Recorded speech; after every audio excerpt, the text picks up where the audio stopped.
Hello everyone, my name is Ramsha and I am a faculty at RBM CAT. तो आज हम सीखेंगे auto cat की एक टॉपिक जो बहुत ही इंपॉर्टेंट है, जिसमें हर स्टूडेंट को कभी ना कभी कोई प्रॉब्लम ज़रूर आती है। तो टॉपिक है आज की हमारी ऑर्थोग्राफिक प्रोजेक्शन।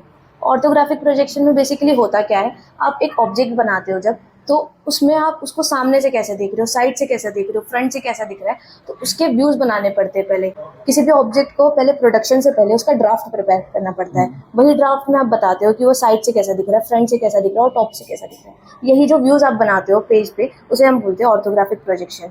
अब ऑर्थोग्राफिक प्रोजेक्शन जो होती है वो हमें डिफरेंट डिफरेंट प्लेन्स पे बनानी होती है। तो जो डिफरेंट डिफरेंट प्लेन्स होती है वो तीन प्लेन्स होती है हमारी। एक होती है हॉरिजॉन्टल प्लेन, वर्टिकल प्लेन और प्रोफाइल, या आप उसे साइड प्लेन भी बोल सकते हो। यही प्लेन्स होती है जिसपे हम अपने डिफरेंट व्यूज बनाते हैं।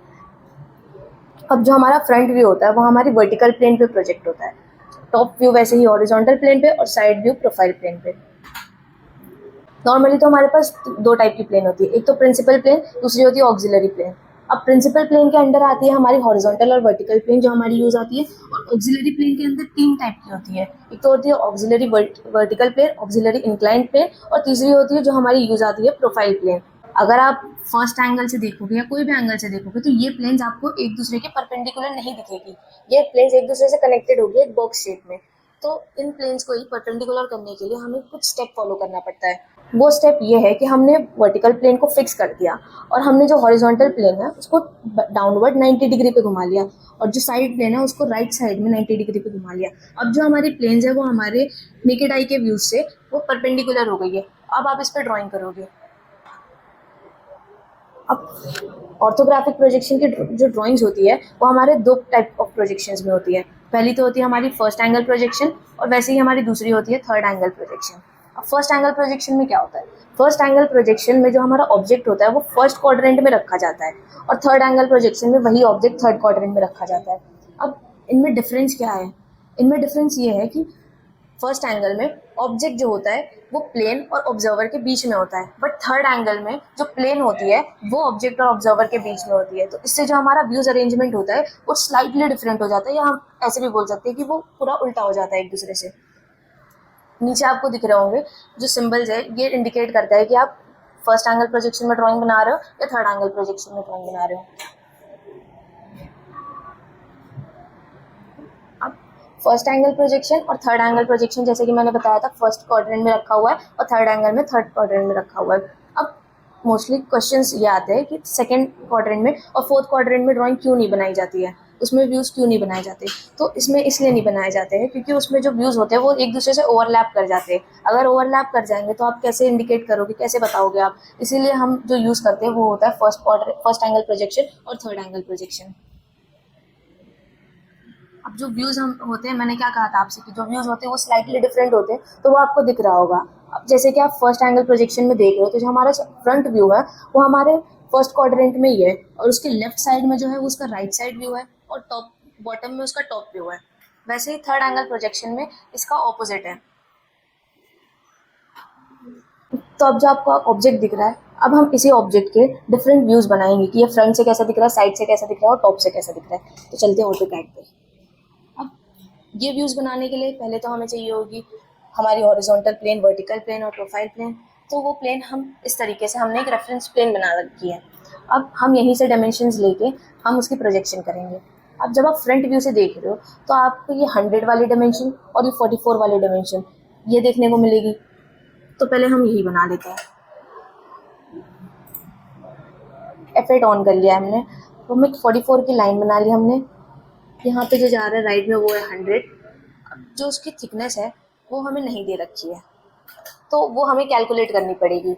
अब यहाँ से ऊपर की जो हमारी राइट साइड में जो डायमेंशन जा रहा है, हॉरिजॉन्टल डायमेंशन, वो है हमारा 37। फिर देन नीचे जो जा रहा है वो है हमारा 24। Then up till 10। ये तो हो गया हमारा फ्रंट व्यू का लेआउट। बट इसमें कुछ चीज़ें हिडन भी तो है, जैसे कि ये दो सर्कल्स, ये एक सर्कल और एक ये स्लॉट्स, तो हमें ये भी इंडिकेट करना पड़ेगा। पहले तो हम ये सर्कल्स जो है, छोटे सर्कल्स, इसे बना लेते हैं। अब जब आप ये देख रहे हो तो ये फ्रंट व्यू से अगर आप देख रहे हो तो यहाँ से यहाँ तक की इसकी डिस्टेंस हमें दे रखी है 12 की। तो हम एक ऑफसेट ले लेते हैं 12 का। अब 12 के ऑफसेट पे जो हमारा सर्कल बना हुआ है उसका डायमीटर है 6 का। तो हम ऑफसेट ले लेते हैं अब 3 का लेफ्ट साइड में एंड 3 का ही राइट साइड में। यही सर्कल के हमें जो डेप्थ भी है वो भी मेंशन कर रखी है, जो कि है 20 की। तो हमने वापस से ऑफसेट ले लिया 20 का। जो चीज़ें नहीं चाहिए हम उसे सिंपली ट्रिम कर सकते हैं।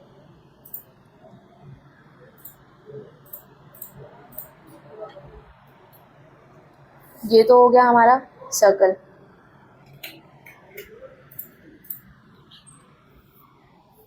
अब ये जो 12 की जो डेप्थ है ये भी तो हमारी हिडन ही होगी, क्योंकि जब आप परपेंडिकुलरली देख रहे हो फ्रंट व्यू से तो जो उसकी पैरेलल जो भी साइड होगी वो आपको विजिबल नहीं होगी। तो हमें ये 12 की लाइन भी बनानी होगी। तो हम वापस से ऑफसेट ले लेते हैं 12 का, ये लाइन से 12 का ऑफसेट। अब वही 12 के ऑफसेट पे हमें ये R5 का सर्कल दे रखा है जो कि थ्रू है, तो इसे भी बना लेते हैं। ऑफसेट ले लेते हैं 20 का ये लाइन से। अब ये लाइन को एक्सटेंड कर लेते हैं क्योंकि हमें थ्रू सर्कल चाहिए, और जो नहीं चाहिए था हमने उसे ट्रिम कर दिया। ऑफसेट ले लिया, रेडियस 5 का दे रखा है तो हम 5 का ही ऑफसेट लेंगे।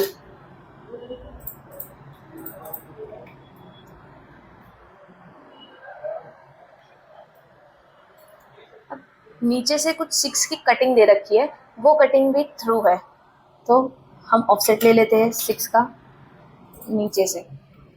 अब ये स्लॉट्स भी बनाने पड़ेंगे। स्लॉट्स के लिए पहले तो ऑफसेट होगा 21.5 का यहाँ से, देन अगेन ऑफसेट 20 का यहाँ से। अब इस पे ये सर्कल्स भी तो कटिंग हो रखी है जिससे हमारा स्लॉट बन रहा है, तो हमें वो भी शो करना पड़ेगा। इसके लिए हमने 8 का ऑफसेट ले लिया इधर और 8 का ऑफसेट इधर। अब हमारा फ्रंट व्यू कंप्लीट है, बट ये सारी जो व्यू लाइंस है ये हमें फ्रंट व्यू से दिख रही नहीं है, हमने इमेजिन किया है, और ये हमारे हिडन लाइंस है, तो इसे हमें हिडन लाइन से भी इंडिकेट करना होगा। तो हमने जो भी हमारी हिडन लाइंस इंडिकेट करनी है हमने उसे सेलेक्ट कर लिया सारी लाइंस को, और लाइन टाइप में जाके उसका लाइन टाइप चेंज कर दिया हिडन में। अब हमारा फ्रंट व्यू कंप्लीट हो चुका है। सेंटर लाइन को भी इंडिकेट कर देते सेंटर लाइन से, इसको थोड़ा बाहर निकाल देते ताकि वो इंडिकेट हो जाए सेंटर लाइन से। अब जैसे हमने फ्रंट व्यू बनाया वैसे ही हम इसका साइड व्यू बनाएंगे।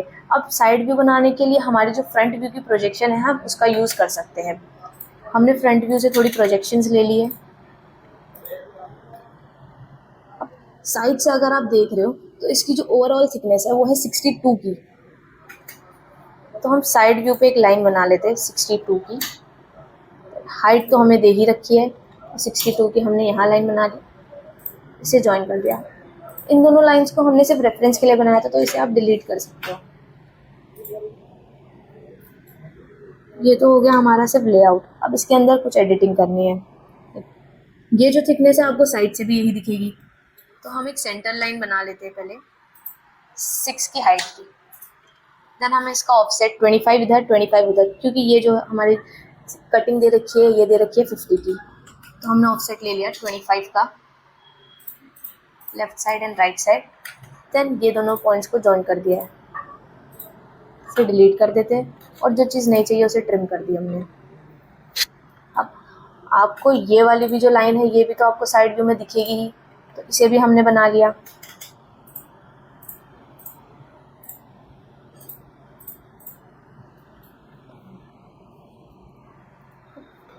साइड व्यू से आपको जो ये व्यू है ये आपको प्रॉपरली दिखेगा, तो हमने वापस से एक सेंटर पॉइंट से एक लाइन ले ली 12 की, और ऑफसेट ले लिया 37 का हाफ दोनों side, half of 37 left, half of 37 on right. जो चीज़ें नहीं यूज है उन्हें ट्रिम कर दी। अब ये तो 37 आप आगे से देख रहे हो, बट पीछे से तो आपको 24 भी तो दे रखी है, क्योंकि ये एक स्लांट लाइन है, तो हमें एक और ऑफसेट लेना पड़ेगा।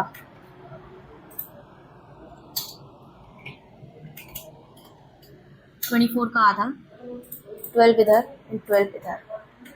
अब सिंपली आप ये लाइंस को कनेक्ट कर दो या एक्सटेंड कर दो।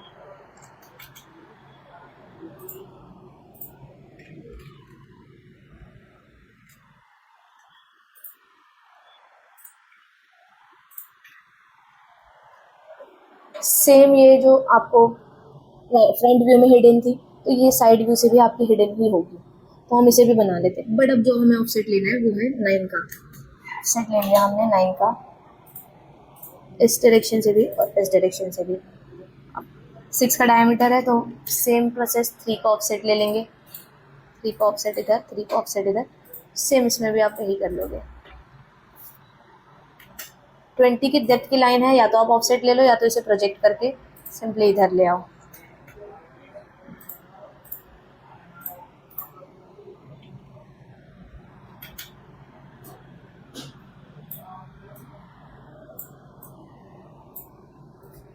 बाकी जिनका काम नहीं है उन चीज़ों को ट्रिम कर सकते हो आप।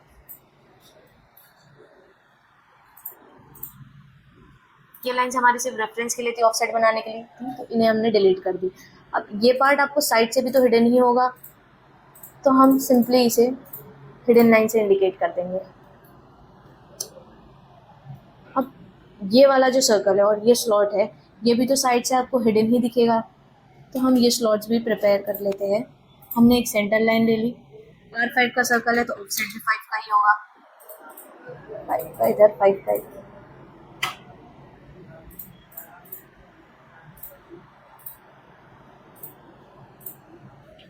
हिडन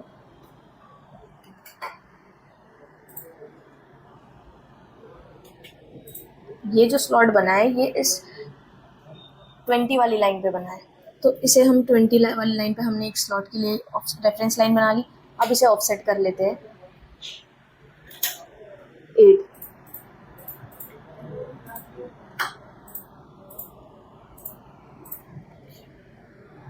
तो ये हो गया हमारा साइड व्यू भी रेडी। क्योंकि हमने इसे फर्स्ट एंगल प्रोजेक्शन में बनाया है, तो हमारा जो टॉप व्यू रहेगा वो हमारे फ्रंट व्यू के नीचे ही होगा। तो अब हम टॉप व्यू के लिए इसे फ्रंट व्यू को प्रोजेक्ट करके नीचे ले आते हैं। अब जो हमारी थिकनेस दे रखी है 62 की, तो हम वो थिकनेस की एक लाइन बना लेते हैं। ये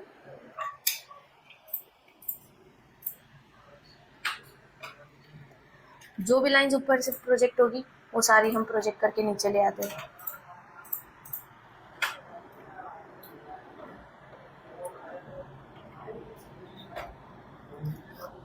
अब पहले तो हमने एक सेंटर लाइन बना लेनी है। अब सेंटर लाइन से अगर आप टॉप से देख रहे हो तो ये जो 37 और ये 24 वाले जो कटिंग है ये भी आपको दिख रही है। सबसे पहले वही बना लेते हैं हम। हमने ऑफसेट ले लिया 37 का हाफ पर, 37 का हाफ नीचे। सेम हमने ऑफसेट लिया 24 का हाफ ऊपर, 24 का हाफ नीचे। अब हमें 2 पॉइंट्स मिल गए। अब यही पॉइंट्स हमें इसे कनेक्ट करने हैं। ये हमारी रेफरेंस लाइन थी, इसे हम डिलीट कर सकते हैं।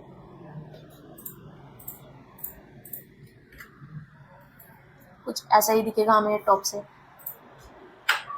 अब जो हमने सर्कल्स फ्रंट और साइड में हिडन बताए वो सर्कल्स हमें टॉप से विजिबल होंगे, तो वो सर्कल्स भी हम बना लेते हैं।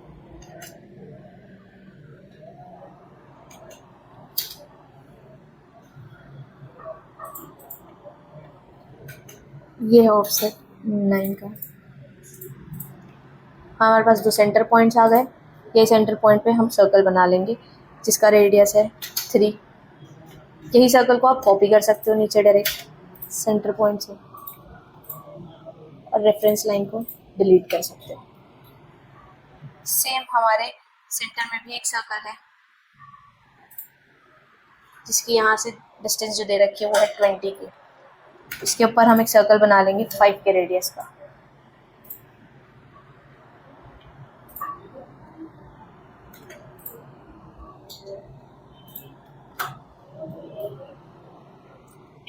टॉप व्यू में जो ये हमारे 6 की कटिंग है ये तो हमें टॉप व्यू से नहीं दिखेगी, तो ये भी हमें हिडन लाइन से इंडिकेट करना पड़ेगा। हमने एक सेंटर लाइन बना ली। अब इसका ही ऑफसेट ले लेते हैं 25 का ऊपर, 25 का नीचे।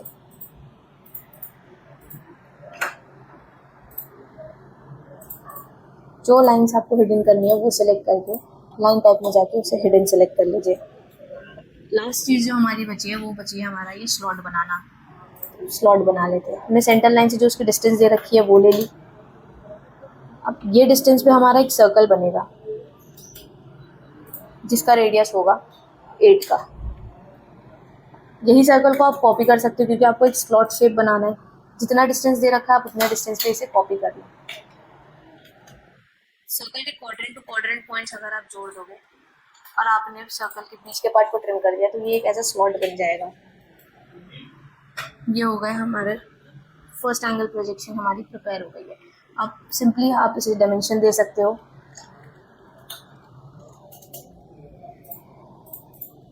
जितनी नेसेसरी डायमेंशंस है आप उतनी नेसेसरी एक एक डायमेंशंस एक एक व्यूज में दे सकते हो।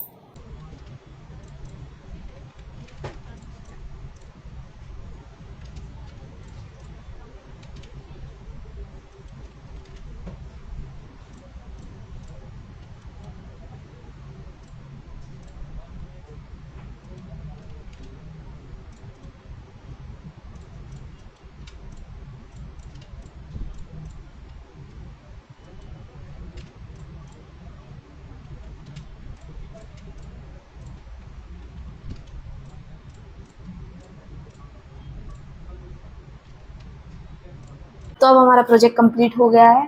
मिलते हैं नेक्स्ट वीडियो में। Thank you.